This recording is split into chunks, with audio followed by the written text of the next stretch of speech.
이래 첫날 이른 새벽에 여자들은 준비한 향료를 가지고 무덤으로 갔다. 그들은 무덤 어귀를 막은 돌이 무덤에서 굴러져 나간 것을 보았다. 그들이 안으로 들어가 보니 주 예수의 시신이 없었다. 그래서 그들이 이 일을 어떻게 해야 할지를 몰라서 당황하고 있는데 눈부신 옷을 입은 두 남자가 갑자기 그들 앞에 나섰다. 여자들은 두려워서 얼굴을 아래로 숙이고 있는데 그 남자들이 그들에게 말하였다. 어찌하여 너희들은 살아계신 분을 죽은 사람들 가운데서 찾고 있느냐? 그분은 여기에 계시지 않고 살아나셨다. 갈릴리에 계실 때에 너희들에게 하신 말씀을 기억해 보아라. 인자는 반드시 죄인의 손에 넘어가서 십자가에 처형되고 사흘째 되는 날에 살아나야 한다고 하셨다. 예수의 말씀을 회상하였다. 그들은 무덤에서 돌아와서 11 제자와 그 밖에 모든 사람에게 이 모든 일을 알렸다. 이 여자들은 막달라 마리아와 요한나와 야고보의 어머니 마리아이다. 이 여자들과 함께 있던 다른 여자들도 이 일을 사도들에게 말하였다. 그러나 사도들에게는 이 말이 어처구니 없는 말로 들렸으므로 그들은 여자들의 말을 믿지 않았다. 그러나 베드로는 일어나서 무덤으로 달려가 몸을 굽혀서 들여다보았다. 거기에는 시신을 감았던 삼배만 놓여 있었다. 그는 일어난 일을 이상히 여기면서 집으로 돌아갔다. 아멘, 아멘. 이 본문의 말씀을 중심으로 그분은 여기에 계시지 않고 살아나셨다라는 제목으로 함께 말씀을 나누기 원합니다. 예수님은 유대인의 명절인 유월절을 앞두고 금요일에 십자가에 못 박히셨습니다. 금요일 오후 제9시, 제3시에 예수님은 십자가에서 다 이루었다 말씀하시면서 운명하셨습니다. 금요일 오후 3시, 이 시간에 유대인들은 유월절 어린 양을 잡는 그런 시간입니다. 3시에 유월절 어린 양을 잡게 되었는데 예수님께서 십자가 위에서 그 시간에 공교롭게도 그 3시에 운명하셨습니다. 이것은 바로 구약에 예언된 바로 예수님이 어린 양으로서 대속의 피를 흘려주시는 대속의 속죄 양이 되어주셨다라고 하는 의미를 우리에게 알려주시는 것입니다. 그리고 제3일째가 되는 주일 이른 새벽에 예수님의 무덤을 찾아 방문하였던 여인들에 의하여서 주님의 부활이 최초로 목격이 되었습니다. 오늘 본문 1절 말씀에 보면 이래 첫날 이른 새벽에 여자들은 준비한 향료를 가지고 무덤으로 갔다 이렇게 나와 있습니다. 유대 사회나 우리 한국 사회나 여자들의 열심은 남자들이 못 따라오는 것 같습니다. 예수님의 죽음을 가슴 아파했던 여자들에 의해서 예수님의 빈 무덤이 확인되었고 예수님의 부활의 소식을 가장 먼저 듣게 되는 부활의 주인공이 바로 여인들이었습니다. 오늘 말씀 듣기 전에 한번 우리 그렇게 기도했으면 좋겠습니다.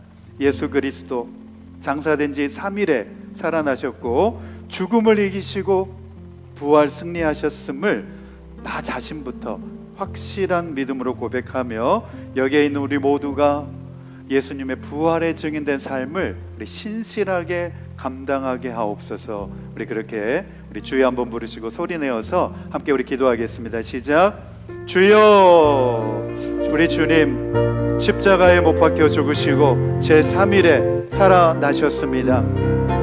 부활 승리하신 그 주님을 바라보며 우리 마음 안에 다시 한번 이 부활에 대한 부활신앙에 대한 더욱더 확고한 우리 믿음을 일깨우기 원합니다.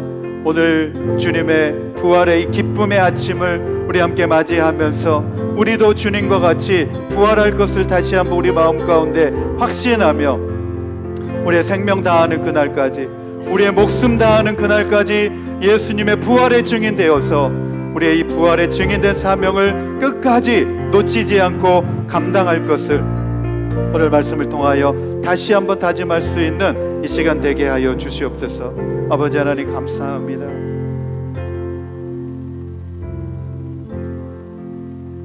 이 모든 말씀을 예수님의 이름으로 기도드립니다. 아멘, 아멘. 예수님의 부활은 기독교 신앙에 있어서 가장 핵심이라고 할 수 있습니다. 그렇기 때문에 부활 신앙이 흔들리고 부활 신앙이 없다고 하는 것은 기독교 신앙의 핵심이 없는 것과도 마찬가지입니다. 그래서 사도 바울도 고린도 교회 성도들에게 뭐라고 말씀하고 있냐면 예수 그리스도의 부활을 증언하면서 이렇게 말씀합니다. 그리스도께서 살아나지 않으셨다면 우리는 모든 사람 가운데서 가장 불쌍한 사람입니다 라고 그리스도의 부활을 역설적으로 강조하고 있는 것을 볼 수 있습니다.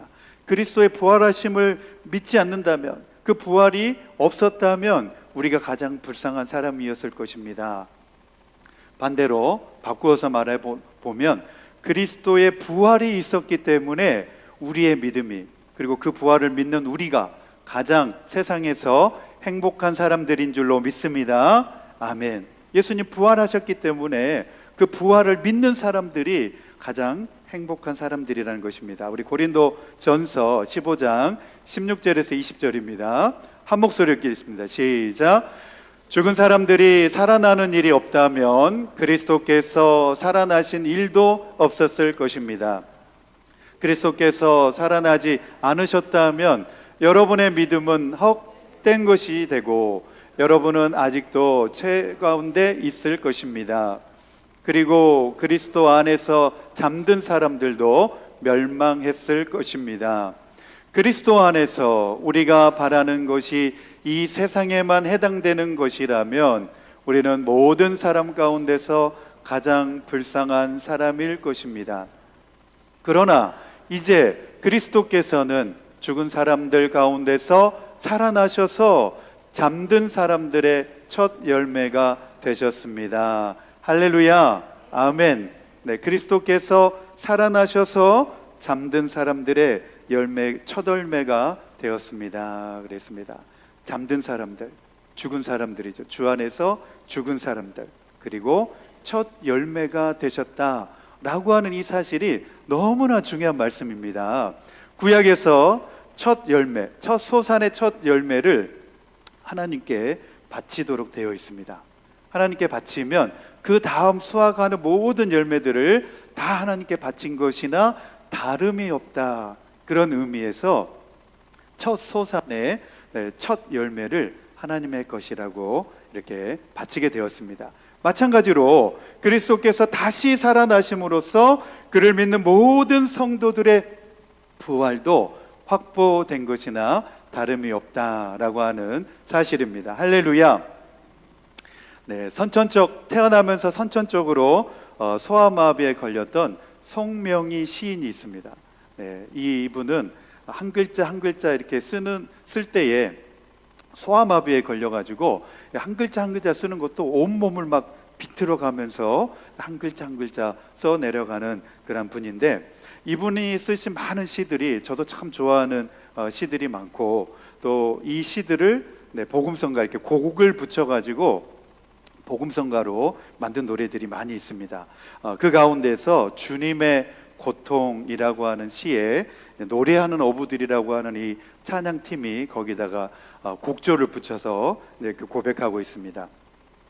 주님이 결박당하실 때 나의 마음 괴로웠고, 주님이 매맞고 능욕당하실 때 나 어찌할 줄 몰랐으며, 주님이 채찍으로 맞으실 때 내 눈에 눈물이 고여 흐름이여, 주님이 못 박힐 때 내가 흔들리며 내 눈에서 오열의 파도가 넘치며 나의 마음 걷잡을 수 없어라. 그의 아픔이 내 아픔이요,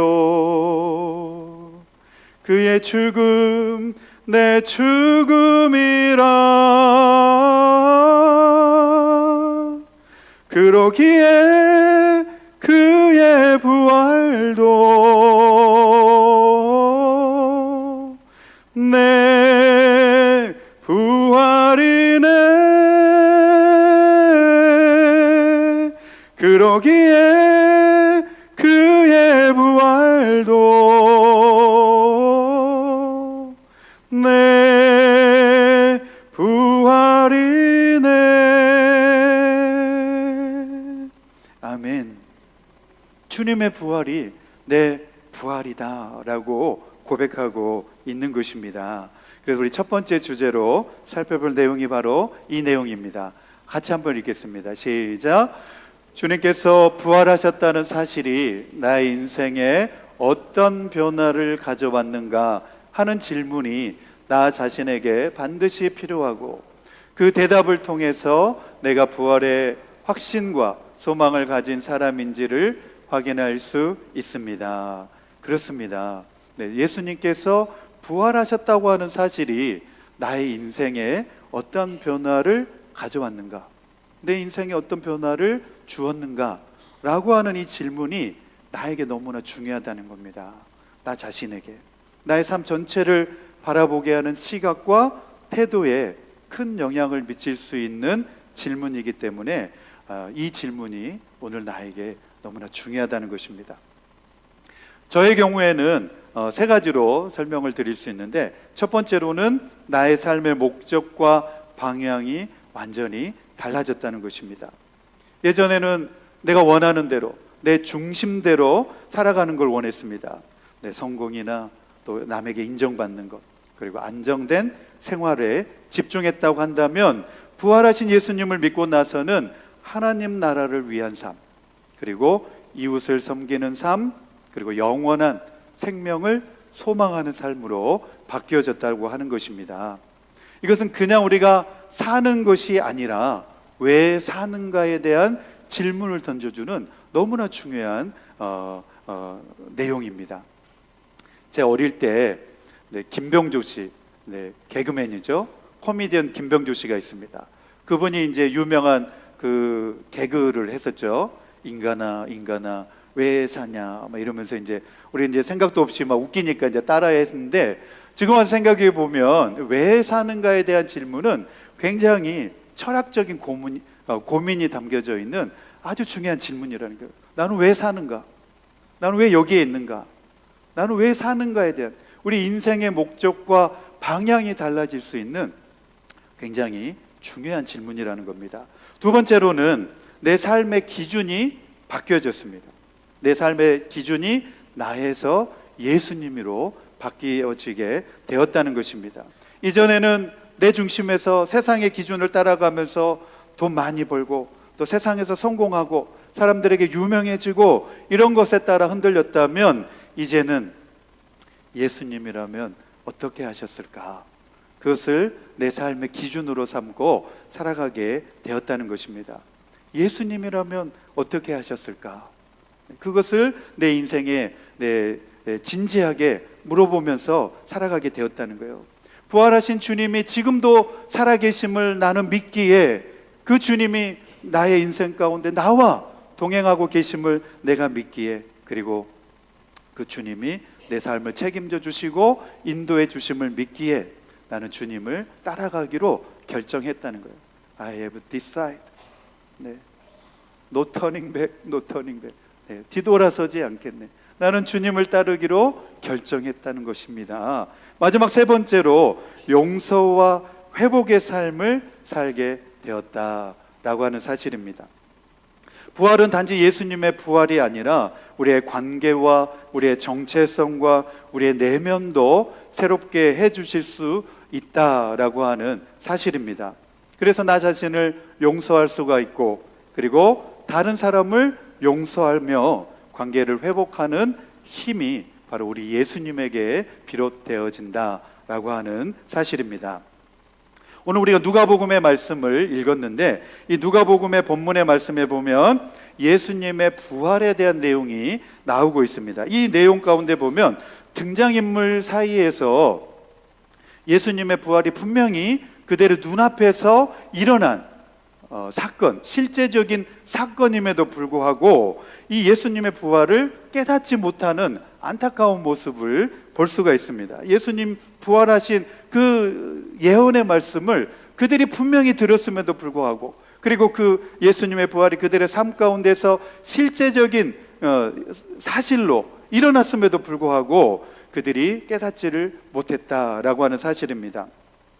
그들을 예수님의 부활에 대한 믿음으로 이끌어가지 못한 이유가 무엇이었을까? 저는 말씀을 준비하면서 그 부분에 집중을 해보았습니다. 예수님이 살아생전에 부활하실 것이라고 말씀해 주셨고, 실제로 빈 무덤을 보여주시며 부활하신 것을 보여주셨음에도 불구하고 이 본문에 등장하고 있는 등장인물들은 예수님의 부활에 대하여서 왜 그들은 확신하지를 못하였을까? 그런 생각을 가져보게 되었습니다.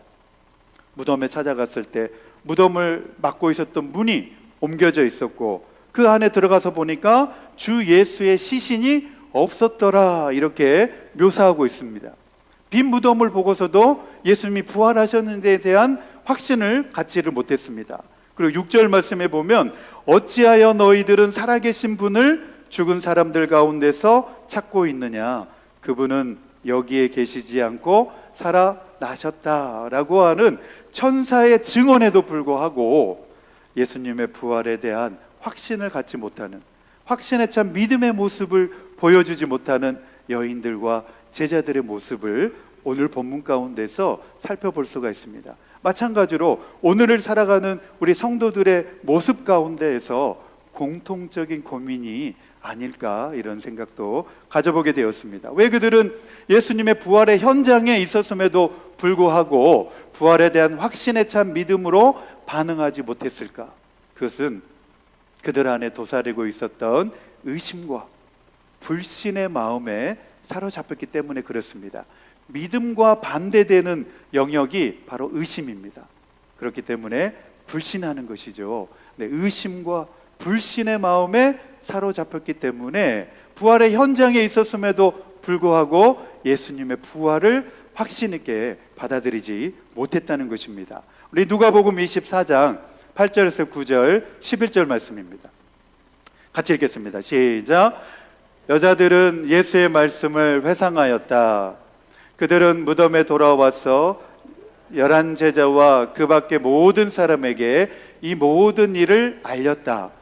그러나 사도들에게는 이 말이 어처구니 없는 말로 들렸으므로 그들은 여자들의 말을 믿지 않았다 그랬습니다. 사도들이라고 하는 이 예수님의 제자들, 11 제자들에게 찾아가서 무덤에 가보니까 예수님의 시신이 없고 돌이 옮겨져 있더라. 그리고 어떤 남자들이 말하기를 예수님이 살아나셨다라고 말했다라고 제자들에게 말하여 주었는데, 예수님의 제자들이라고 하는 제자들도 예수님의 부활 소식을 듣고서 어떻게 반응하냐면 뭐 이런 어처구니 없는 일이 있느냐라고 하면서 그것을 치부하면서 믿지 않았다는 것입니다.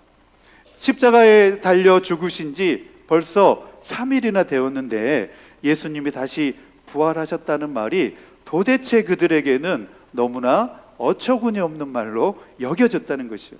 그리고 너무나 뜻밖의 일이라고 생각되어졌기 때문에 그들 자신 스스로도 도무지 예수님의 부활을 믿을 수가 없었던 것입니다. 그러나 이러한 제자들의 반응은 예수님께서 살아생전에 그들에게 이미 가르쳐 주셨습니다.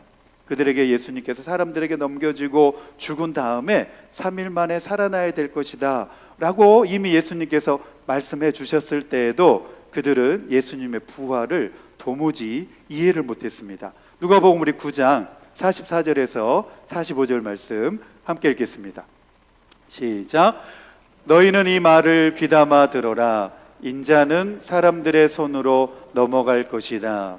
그러나 제자들은 이 말씀을 깨닫지 못하였다.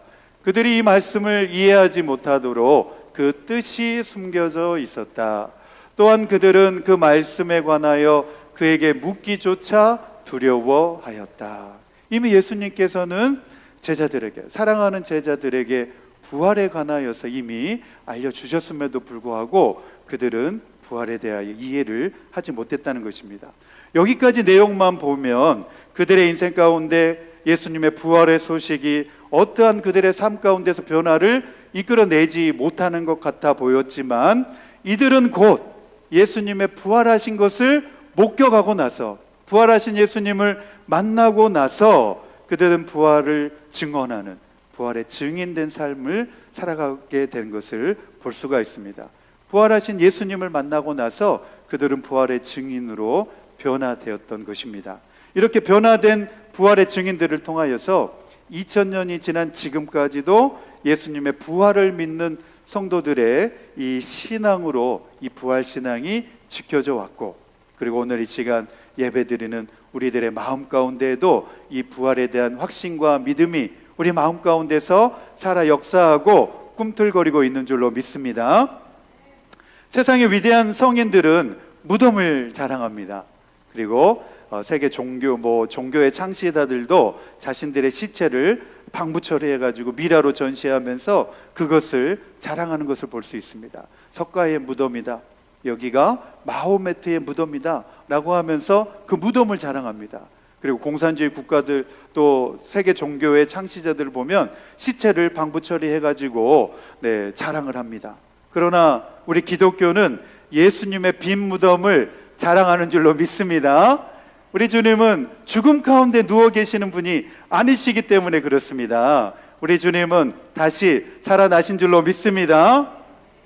우리 주님은 사망 가운데 죽어 계신 분이 아니라 다시 생명의 부활로 살아나셨습니다. 할렐루야.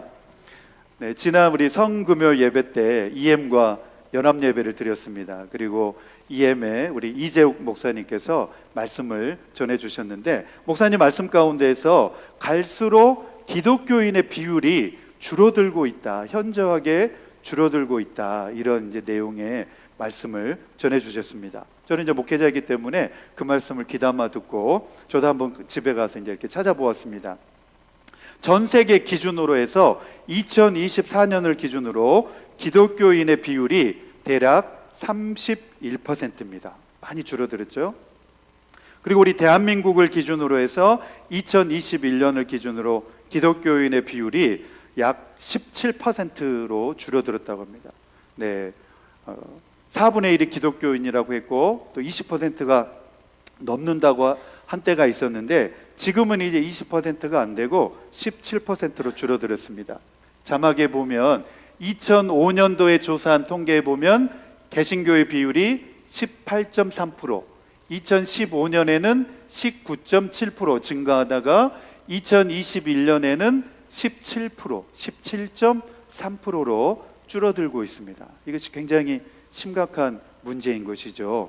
그래서 저도 이제 집에 가서 이 문제의 원인을 한번 이렇게 찾아보게 되었습니다. 그래서 제가 한국에 있을 때 문화선교연구원에서 이 자료를, 통계 자료를 분석한 결과가 있었습니다. 거기에 보면 이제 여러 가지 복합적인 이유들이 많이 있습니다. 여러 가지 이유들이 많이 있는데, 제 눈에 이제 들어온 두 가지 내용이 있었는데, 첫 번째로는 교회 안에 복음이 약화되고, 이 교회가 예수 그리스도 복음을 덜 강조한다는 겁니다. 복음이 약화되다 보니까 교회가 점점점 세속화의 길로 나아간다는 겁니다.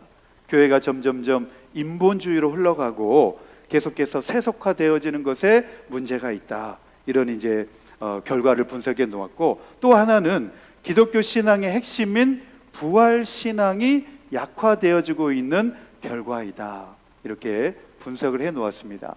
여러 가지 이유들이 있었지만 이 내용들이 저도 참 공감하는 내용이었습니다. 기독교 신앙의 핵심인 부활 신앙이 우리 성도들의 마음 가운데, 가슴 가운데 점점점 흐려지고 있다는 것입니다. 그래서 오늘 이 시간을 통하여서 다시 우리 모든 믿음의 성도들이 예수 그리스도 부활의 신앙을 확고하게 붙잡아야 될 줄로 믿습니다.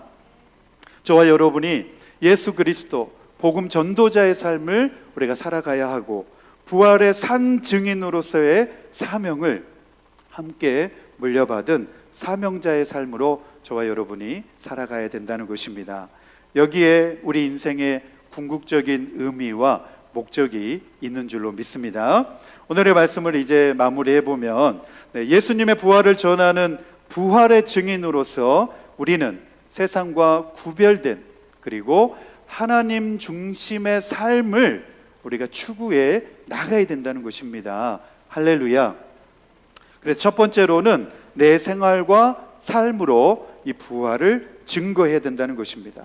부활의 증인은 단순한 전도자가 아니라 우리 신앙인의 삶으로 살아내어서 그리스도의 새 생명을 드러내는 그런 삶으로 살아가야 된다라고 하는 사실입니다. 두 번째로는 성령님의 도우심을 의지해야 된다는 것입니다. 부활의 증인들은 자기 의지로만 될 수 있는 것이 아니라는 겁니다. 혼자의 힘으로 살아가는 것이 아니라 성령의 능력을 힘입어야 되고 덧입어야 된다는 것입니다. 사도행전 1장 8절 말씀에도 너희가 성령을 오직 성령이 너에게 임하시면 너희가 권능을 받고 예루살렘과 온 유대와 사마리아와 땅끝까지 이르러 내 증인이 되리라 말씀하셨습니다. 우리 모두가 부활의 증인이 되기 위하여서는 성령 충만함을 받아야 될 줄로 믿습니다. 우리가 매일 기도하는 삶 그리고 말씀 묵상하는 삶을 통하여서 우리 성령님이 인도해 주시는 그 삶으로 우리가 나아가야 하고 성령님께서 주시는 지혜와 담대함으로 우리가 이 세상 가운데서도 우리의 삶의 전반 가운데서도 우리가 믿음의 진리를 선포하며 살아가야 된다는 것입니다. 그리고 세 번째로는 믿음의 공동체 안에 속하여서 함께 연합하여서 살아가야 된다는 것입니다. 증인의 삶은 결코 혼자 감당하기 어렵기 때문에 믿음의 공동체, 교회 안에서 함께 연합하여서 믿음을 나누고 믿음의 교제를 하며 서로 격려하는 신앙 공동체, 교회가 되어져야 한다는 것입니다. 그리고 마지막 네 번째로 세상 구원을 향한 사랑과 책임을 감당해야 된다는 것입니다. 부활의 증인은 세상과 분리된 사람이 아니라 세상을 벗어나 수도원으로 들어가는 사람이 아니라 세상 속으로 나아가서 파송된 사람들이라는 겁니다.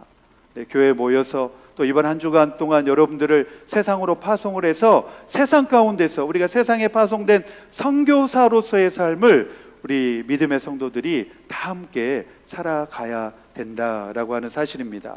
그래서 그리스도인들은 세상 속에서도 평화하고 회복을 이루는 사명을 우리가 감당해야 하고 또 우리 믿는 성도들은 빛을 세상 가운데에도 비춰야 되는 존재가 바로 우리 믿음의 성도들이다라고 하는 사실입니다.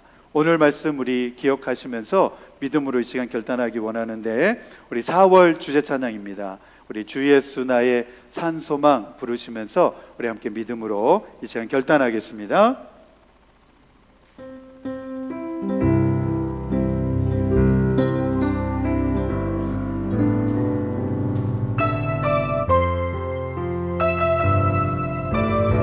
깊은 절망에 수렁 가운데 주님께 닿을 수 없던 우리 어두운 밤 중에 하늘을 향해 주의 이름 나 부를 때 어둠을 뚫고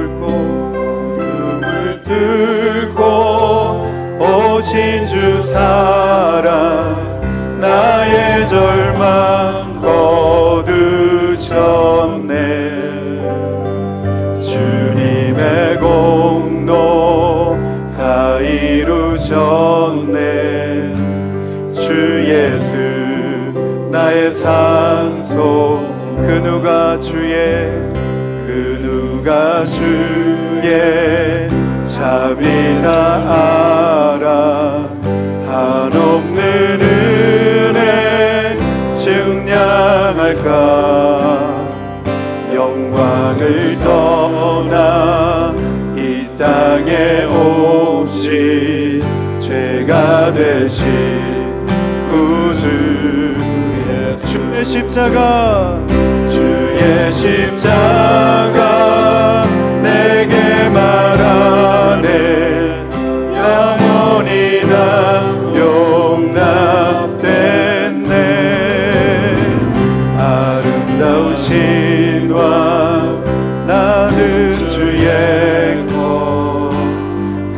그리스도 나의 산소마. 할렐루야 할렐루야 주를 찬양하여라. 할렐루야 자유케 하셨도다. 죄의 저주 그르신 주께 구원이 떠나. 주 예수 나의 산소만.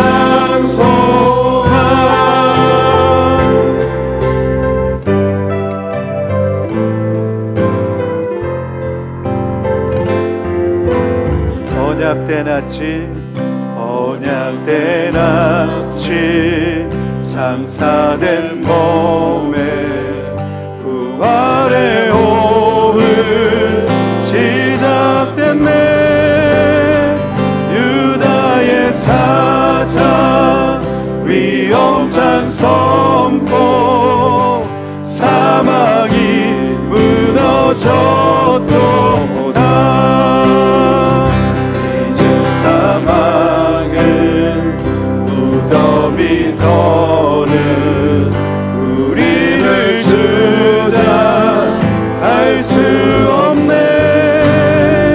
유다의 사자 위엄찬 포효 주 예수 승리하셨네. 할렐루야 할렐루야 주를 찬양하여라. 할렐루야